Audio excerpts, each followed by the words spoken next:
Hi friends, welcome back to my channel. ఈరోజు restaurant స్టైల్లో veg corn soup తయారు చేయబోతున్నానండి. Stove పై కడాయి పెట్టుకొని 1 టేబుల్ స్పూన్ నెయ్యి, 1 టేబుల్ స్పూన్ బటర్ వేసుకోవాలి. ఇప్పుడు చిన్న ముక్కలుగా కట్ చేసి పెట్టుకున్న అల్లం వెల్లుల్లి వేసుకోవాలి. అల్లం వెల్లుల్లి ఫ్లేవర్ చాలా బాగుంటుందండి సూప్కి. 1 టేబుల్ స్పూన్ ఉల్లిపాయ ముక్కలు, అలాగే క్యాబేజీ ముక్కలు, క్యాప్సికమ్, క్యారెట్ ముక్కలు,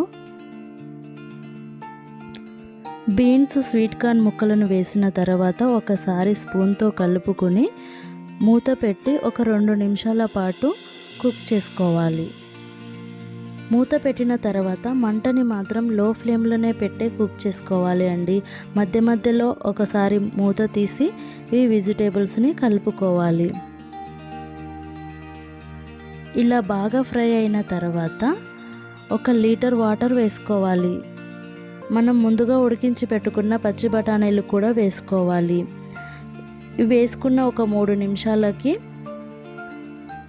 1 స్పూన్ డార్క్ సోయా సాస్ వేసుకోవాలి.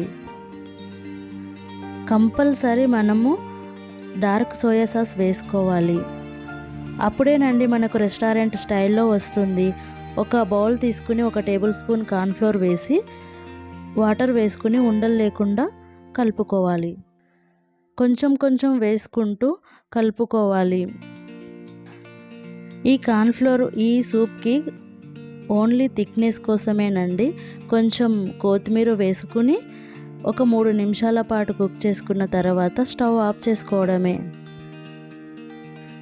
నా స్టైల్లో ఒకసారి ఈ వెజ్ కార్న్ సూప్ని ఇంట్లో ట్రై చేయండి. పక్కా రెస్టారెంట్ స్టైల్లో మాత్రం వస్తుంది. సరే, మరి మీకు వెజ్ కార్న్ సూప్ నచ్చిందా? నచ్చితే మీరెప్పుడు ట్రై చేస్తారు? నా వీడియో మీకు నచ్చినట్టయితే లైక్ చేయండి, షేర్ చేయండి. మరిన్ని వీడియోస్ కోసం నా ఛానల్ని సబ్స్క్రైబ్ చేసుకోవడం మాత్రం అస్సలు మర్చిపోకండి ప్లీజ్.